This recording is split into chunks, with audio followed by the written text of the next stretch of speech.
అయ్యప్ప స్వామి జీవిత చరిత్ర. అమృతం కోసం దేవతలు రాక్షసులు కలిసి క్షీరసాగరమును మందార పర్వతమును కవంగా చేసి వాసుకి అనే సర్పంను తాడుగా చేసి మదించే సమయంలో ముందుగా హాలాహలము ఉద్భవిస్తుంది. అది చూసి భయభ్రాంతలే అందరూ కూడా పరుగులు తీస్తూ ఉండగా అది చూసిన పరమేశ్వరుడు ఆలాహలమును మింగి ఆ వేడిని తట్టుకోలేక తన కంఠం నందు బంధించి గర్లకంఠుడయ్యాడు. అందుకు సంతోషించిన దేవదానవులు మరలా క్షీరసాగరమును మదించగా అమృతభాండం లభించింది. ఆ అమృతమును గూర్చి రాక్షసులు దేవతలు గొడవలాడుకున్న సమయంలో యుద్ధానికి సిద్ధం కాగా జగన్మాత ఆదేశం కొరకు శ్రీ మహావిష్ణువు అతిలోక సౌందర్యవంతురాలైన జగన్మోహిని అవతారంగా ప్రత్యక్షమై రాక్షసులను మాయామోహంబున బంధించి అమృత భాండమును దేవతలకు అందించి వెళ్తూ ఉండగా ఆ అతిలోక సుందరి అయిన మోహిని యొక్క రూపలావణ్యాలకు పరమేశ్వరుడు మోహించాడు. మోహిని గాఢంగా వయ్యారాలు వలుకబోసుకుంటూ వెళ్తూ ఉంటే పరమేశ్వరుడు ఆమెను చూసి ఇష్టపడ్డాడు. అంతా ఆ హరిహరుల గాడి పరిస్వంగంలో జాలువారిన శ్వేతబిందువుల కలయిక వలన ఒక నల్లని శరీర ఛాయతో ఉగ్రరూపధారి ఉద్భవించిన కుమారుడు జన్మిస్తాడు. అది తెలుసుకున్న బ్రహ్మదేవుడు ఆ పశుబాలునికి హరిహరసుతుడని నామకరణం చేస్తాడు.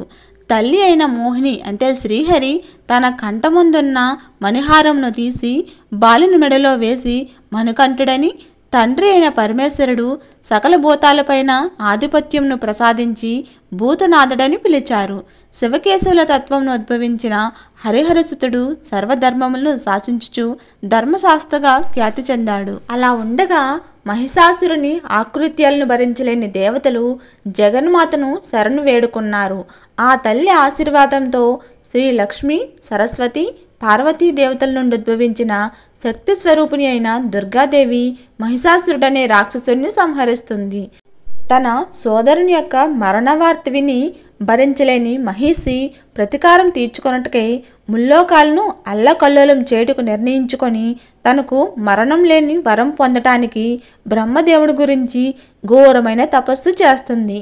మహిషి తపస్సుకు మెచ్చిన బ్రహ్మ ప్రత్యక్షమై నీ కోరికను తెలియజేయమనగా మహిషి తనకు చావులేని వరాన్ని ప్రసాదించమని అడుగుతుంది. అందుకు బ్రహ్మదేవుడు నీ కోరిక సమజ్యమైంది కాదు, అది హరిహరాదులకు కూడా సాధ్యం కాదని తిరస్కరించగా అందుకు మహిషి చింతించకుండా ఆ హరిహరులకు కూడా సాధ్యపడదని మీరే సెలవిస్తున్నారు కాబట్టి వారిద్దరికీ జన్మించిన మానవుడు భూలోకంలో నాపై జయించినట్లుగా వరం అడుగుతుంది. అందుకు సమ్మతించిన బ్రహ్మదేవుడు సరే అని వరమిస్తాడు. అంతా ఆ మహిషి హరిహరులక సంగముతో బాలుడు జన్మించిన భూలోకంలో ఎందుకు ఉంటారు? అది ఎలా సాధ్యమవుతుంది? అయినా ఇద్దరు పురుషులకు శిశువు ఎలా పుడతాడు? అయినా నేను ఈ లోకంను వదిలి నేను ఎలా భూలోకానికి వెళ్తాను అనే అజ్ఞానంతో మహిషి ముల్లోకాలను అల్లకల్లోలం చేయసాగింది. మహిషి పెట్టే బాధలు భరించలేని దేవతలు దేవేంద్రునితో కలిసి పరమశివుని వద్దకు వెళ్ళి వారి బాధలను చెప్పుకున్నారు. వారి మొర ఆలకించిన పరమేశ్వరుడు భూలోకంను జన్మించమని భూతనాథునికి ఆజ్ఞాపించాడు. తండ్రి మాటలను శిరోధార్యంగా భావించిన భూతనాథుడు దీనికి సమ్మతించెను. ఇంతలో మహిషి ఆగడాలను అరికట్టేందుకు మన్మధుని ప్రయోగించి మన్మథ బాణాలను వదిలి మహిషిని మొహపరవశం చేశాడు. అలాగే దత్తాత్రేయుడు కూడా మగ మహిషంగా మారి కామవాంఛలకు లోబడ్డ మహిషిని లోబరుచుకొని భూలోకంలో అలుదా నది తీరంకు తీసుకుపోయి కామకేలి విలాసంతో మైమర్పించాడు. కేరళ రాష్ట్రంలోని పందల రాజ్యంను పరిపాలిస్తున్న రాజశేఖర పాండ్యుడనే ఒక రాజు ఉండేవాడు. అతడు పరమశివ భక్తుడు. ఆయన భార్య సాధ్వీమణి కూడా శ్రీ మహావిష్ణువు యొక్క భక్తురాయలు. అయినా వారికి చాలా కాలం వరకు సంతానం కలగలేదు. అందుకోసం ఆ దంపతులు నిరాశ చెందకుండా ఎన్నో నోములు, వ్రతములు, పూజలను జరిపించిన సంతానం కలగలేదని బాధపడక భగవంతుని పూజలు మాత్రం మానలేదు. ఒకరోజు రాజశేఖర పాండ్యుడు పంబా నది తీర అడవి ప్రాంతంలోని క్రూర మృగాలను బాధపడలేక తన పరివారంను వెంట పెట్టుకొని వేటకు వెళ్ళాడు. అంతలో పంబానది తీరంన సర్పం నీడలో పవలించి ఏడుస్తున్న బాలుణ్ణి చూసి అబ్బురుపడి ఆనందంగా ఆ బాలుణ్ణి ఎత్తుకొని ఈయన ఆ భగవంతుని వరప్రసాదంగా భావించి ఆ బాలుణ్ణి ఇంటికి తీసుకువచ్చి మహారాణికి ఇస్తాడు. ఆమె మహా ఆనందంగా బాలుణ్ణి ఎత్తుకొని అక్కుని చేర్చుకొని ఆనంద పరవశురాలయ్యింది. ఆ బాలుని కంఠంన మణిహారము దివ్యకాంతులు వెదజల్లుతున్న ఆ బాలుణ్ణి చూసి మణికంఠుడని నామకరణం చేసి ఆ దంపతులు అల్లారుముద్దుగా పెంచుకున్నారు. ఆ మణికంఠుడు అడుగుపెట్టిన మహత్యమేమో కానీ మొత్తానికి పందల రాజ్యము సుభిక్షమంగా ఉంది. అంతేగాక పందల రాణి కూడా గర్భం దాల్చి ఒక కుమారుణ్ణి ప్రసవించెను. వారి ఆనందాలకు అవధులు లేకుండా ఉండును. మణికంఠునికి 5వ ఏట రాగానే అక్షరాభ్యాసం గావించి విద్యాభ్యాసం కొరకు గురుకుల ఆశ్రమానికి పంపారు. అక్కడ మణికంఠుడు తక్కువ కాలంలోనే సకల విద్యలు అభ్యసించి సకల శాస్త్ర పారగంతుడై గురుదక్షిణగా గురుపుత్రునికి మాటను మరియు దృష్టిని ప్రసాదించాడు. ఇంతలో ప్రజలను భయభ్రాంతులు చేస్తున్న ఒక బందిపోటు దొంగను ఎదుర్కొని అతనిని మణికంఠుడు ఓడించి తన భక్తునిగా మార్చుకొని స్నేహితుడిగా చేసుకున్నాడు. దినదిన ప్రావర్ధమానై దివ్యకాంతలు వెదజల్లుతున్న మణికంఠుని చూసి ఓర్వలేని మహామంత్రి సింహాసనము తానే అధిష్ఠించునేమో అనుకొని ఎలాగైనా తనని తప్పించాలని అనేక పన్నాగాలు పన్నుతాడు. ఇంతలో మహామంత్రి మహారాణి వద్దకు పోయి తమ సొంత కుమారుడు ఉండగా ఎక్కడో దొరికిన అనామకుడిని సింహాసనం అధిష్ఠించి యువరాజుగా పాలించే అర్హత లేదు అనే నెపంతో రాణిగారికి దుర్బోధ చేసి మహారాణి అనుజ్ఞతో మణికంఠునికి అనేక కష్టాలు పెట్టించాడు. కేరళ రాజ్య మాంత్రికులచే మహామంత్రి అనేక ప్రయోగాలు చేయించగా పరమేశ్వరుడు అడ్డుకొని మణికంఠుని కాపాడేవాడు. అంతటితో చాలక మహామంత్రి విష ఆహారంను పెట్టించాడు. దానిని శ్రీహరి పంపిన గరుత్మంతుడు విషాన్ని తీసి అమృతంను చిలికించి కాపాడి వెళ్ళిపోయాడు.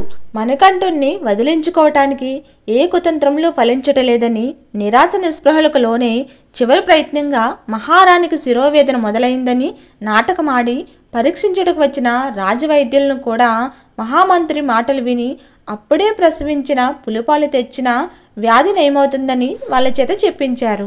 ప్రసవించిన పులి ఎదుట నిలబడటానికి ఎవరూ ముందుకు రారని మహారాజు చింతించాడు. పెంచిన తల్లిదండ్రుల రుణం తీర్చుకొనుటకు అవకాశం వచ్చిందని మణికంఠుడు పులిపాలు తెచ్చి వేస్తానని అనుమతి అడగగా మహారాజు కుంగిపోయాడు. పట్టువదలని మణికంఠుడు మరీ బ్రతిమాలి అడగగా మహారాజు అనుమతి ఇవ్వక తప్పలేదు. పులిపాల కొరకు బయలుదేరిన మణికంఠునికి పందలరాజు ఎత్తిన ఇరుముడిని తలపై దాల్చి చేతిలో విల్లుమ్ముల ధరించి వస్తున్న మణికంఠునికి అడవిదారిలో దేవేంద్రుడు ఎదురై స్వామి యొక్క జననానికి గల కారణం తెలిపాడు. మహిష ఆగడాలు మితిమీరిపోయాయని సంహరించుటకు తగిన సమయం ఆసన్నమైందని తెలియజేశాడు. అప్పుడు స్వామివారు దేవేంద్రుడికి మరియు దేవతలకు అభయమిచ్చి అలుదా నది తీరం వైపు పయనమయ్యాడు. అక్కడ దత్తాత్రేయుడు మగమహిషి రూపం చాలించి దేవలోకానికి వెళ్ళిపోయాడు. తన చిలికాడు ఎక్కడికి వెళ్ళాడో తెలియని మహిషి రంకెలు వేస్తూ వెతుకుతూ ఉంది. ఆ సమయంలో నారద మహర్షి మహిషికి ఎదురై నిన్ను సంహరించడకు బాలుడు వస్తున్నాడని చెప్పి వెళ్ళిపోయాడు. ఆ మాట వినగానే మహా ఉగ్రరాలైన మహిషి కరుడుగట్టిన రాక్షసత్వంతో జూలి విదిలించి స్వామిని మానవ మాతృడిగా తెలిచి ఎదుర్కొంది. వారిద్దరి మధ్య ఘోరమైన యుద్ధం జరిగింది. మణికంఠుడు తన 2 చేతులతో మహిషిని లేవనెత్తి గిరగిరా తిప్పుతూ అలుదా నది తీరంలో పడవేశాడు. అంతటా మహిషిలో నుండి శాప విమోచనం పొందిన లీలావతి ప్రత్యక్షమై స్వామివారిని వివాహం చేసుకోమని ప్రార్థించింది. అందుకు స్వామివారు సమ్మతించక ఈ జన్మలో నేను నిత్య బ్రహ్మచారినై సకల మానవాళికి రక్షకుడనై ఉంటాను, కాబట్టి నేను నిన్ను వివాహం చేసుకోలేను అని మణికంఠుడు చెప్పగా అప్పుడు లీలావతి స్వామి వద్దకు పోయి మీకోసమే పరితపించిన నా సంగతి ఏంటి స్వామి అని అడగగా మణికంఠుడు ఆమె వద్దకు పోయి దేవి నీవు కూడా నా పక్కనే మాలిగా పురోత్తముగా వెలుగొంది నాతో పాటు నీవు కూడా పూజలు అందుకొని నా దీక్ష పూను వచ్చిన స్వాములను బాధించక కాపాడి ఉండమని సెలవిచ్చాడు. అప్పుడు మంజు మాతాదేవి స్వామివారితో మన వివాహం సంగతి చెప్పండి అని అడగగా, దేవి మొదటిసారి మాల ధరించి కన్యస్వామిగా 41 రోజుల దీక్ష పూని ఇరుముడి తలపై దాల్చి నా సన్నిధికి ప్రజలు ఎప్పుడు వస్తారో అప్పుడు మనం వివాహం చేసుకుందామని స్వామివారు మంజుమాతకు మాట ఇచ్చారు.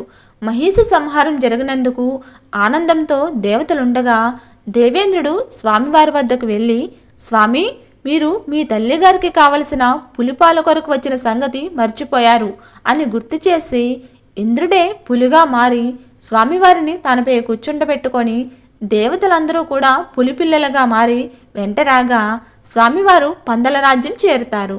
అక్కడ ఉన్న ప్రజలు ఇదంతా చూసి భయభ్రాంతులై ఉండగా పందలరాజు ఎదురు వచ్చి ఆనందంతో మణికంఠుని కౌగిలించుకొని, నాయనా మణికంఠ, నీవు సామాన్యుడివి కాదు, దైవాంశ సంభూతుడివి. మా తప్పులు మన్నించి మహారాణి మహామంత్రితో కలిసి చేసిన కుతంత్రములను మన్నించి రాజ్యభారంను స్వీకరించమని ప్రార్థిస్తాడు.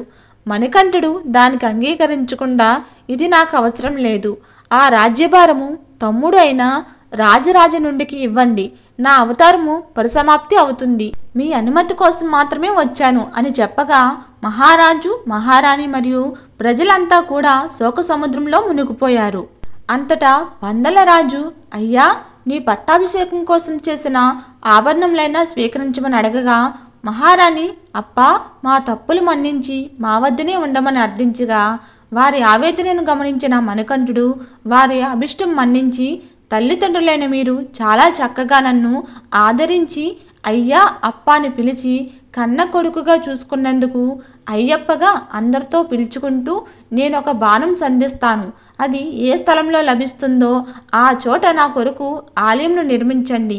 ఆ ఆలయముకు ముందు 18 సిద్ధులకు సంకేతంగా మెట్లతో నిర్మించినచో ప్రతి మకర సంక్రాంతి పర్వదినాన మకర నక్షత్ర జ్యోతి రూపంలో మీతో పాటు నా భక్తులకు కూడా దర్శనమిస్తాను. ఆ సమయంలో మీరు నా కోసం చేయించిన ఆభరణములు నియమనిష్టగరిష్ఠులై తీసుకొని వచ్చి నా సన్నిధిలో నన్ను అలంకరించి నన్ను దర్శించిన వారికి ఆయురారోగ్య అష్టైశ్వర్య ప్రదాతనై వారికి జీవస్ముక్తిని ఇవ్వగలనని సెలవిస్తాడు. స్వామివారు చెప్పిన విధంగానే భక్త శబరికి మోక్షమిచ్చుటకు పంబానది తీరాన శబరి తల్లి తపస్సు చేస్తున్న స్థలం ఎంచుకొని ఆ స్థలానికి శబరిమలై అని పిలుచుకుంటూ అదే చోట ఆలయముకు ముందర 18 మెట్లతో పందలరాజ రాజశేఖర పాండ్యుడు ఆలయాన్ని నిర్మించారు. నాటి నుండి నేటి వరకు ప్రతి మకర సంక్రాంతి దినమున సాయంకాల సమయంలో జ్యోతి స్వరూపంగా స్వామివారు దర్శనమిచ్చి కలియుగ ప్రత్యక్ష దైవమై విరజిల్లుతున్నాడు మన అయ్యప్ప స్వామి. స్వామియే శరణమయ్యప్ప.